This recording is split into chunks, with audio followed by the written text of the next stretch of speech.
9 to 10 a.m. every weekday on Rave 91.7 FM, where we have frank discussions and give you quality talk.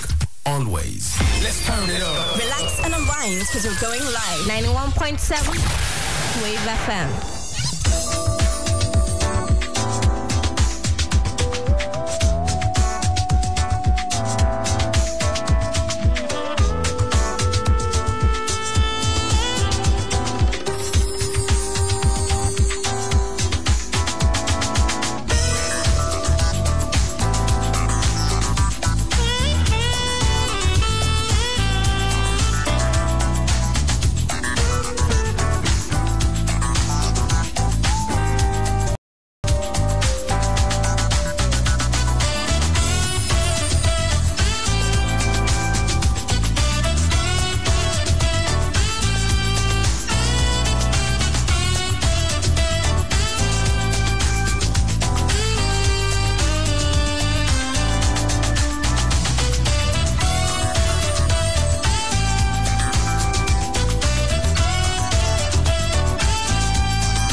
Beautiful Tuesday morning to you. Thank you so much for keeping faith with us right here on the amazing radio channel Rave 91.7 FM, where we divide every bit of your moment, bringing you amazing music and spicing it up with quality talk. That's what we do for a living right here. My name is Femi Olanipekun. I'm so happy to have you on board Frank Talk again this lovely Tuesday morning. Frank Talk is where we take a look at trending issues in the polity, bringing these issues closer to you and helping you to have a better understanding, having a deeper insight into the issues that we look at, right? Issues as it affect politics, issues as it affects policies, and also as it affects governance, affecting us individually and collectively as a nation. Bringing you all of the sides, dissecting from different angles for you to have a better understanding and have a deeper insight into these issues. This morning, we're traveling to Kaduna State, looking at the state of education. The governor, Nasir El-Rufai, initiated some educational reforms, especially in the primary education, basic education last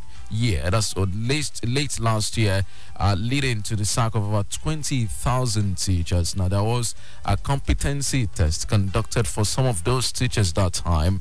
We did spoke with the spokesman to the governor right there that time around November. We spoke also to the chairman of the NUT, Mr. Titus Amba, on that particular controversy around that time. But then it seems that the chicken that come to roost this time as the teachers have decided to embark on an indefinite strike. They were supposed to resume classes yesterday, but instead they've said they're going on an indefinite strike, and it's been a war of words between the governor and these teachers. The governor daring them to go and saying he's going to deal with anyone who obeyed NUT order to go on strike, but the teachers have gone on strike. We'll be making efforts to connect with the teachers, the labor union leaders.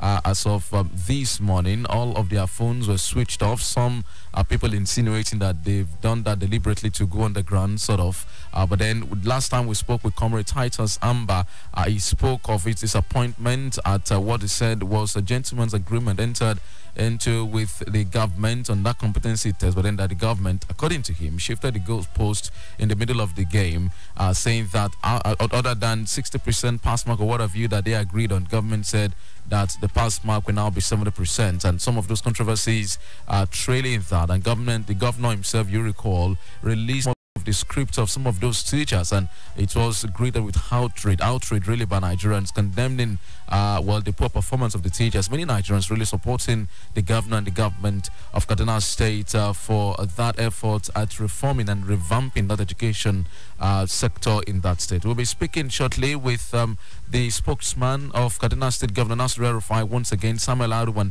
We're joining us over the line from Kaduna, the Kaduna State capital, to look at this. We're still making efforts. If still possible for the program to speak with the labor leaders, but then both of them, Ango Abdullahi Ango Adamurada, the secretary of the NUT in Kaduna State, as well as Comrade Titus Amba, their phones have been switched off. Text messages sent to them have not been returned as we speak, and then we're still making efforts. But then Chief Wale Oyeniyi, who is a retired deputy national secretary of happening and what the state government is doing, that we spoke also this morning to the chairman of UBEC, that's talking about Mr. Nasir Umar, and he said, well, he has a meeting for 9 and they won't want to speak on that matter until after the meeting, because he said the meeting is ostensibly also to try and douse tensions and to solve these particular crises as we speak. So Mr. Nasir Umar, who is the chairman of the Universal Basic Education Commission in Kaduna State, the body in charge really of primary school teachers in that primary education,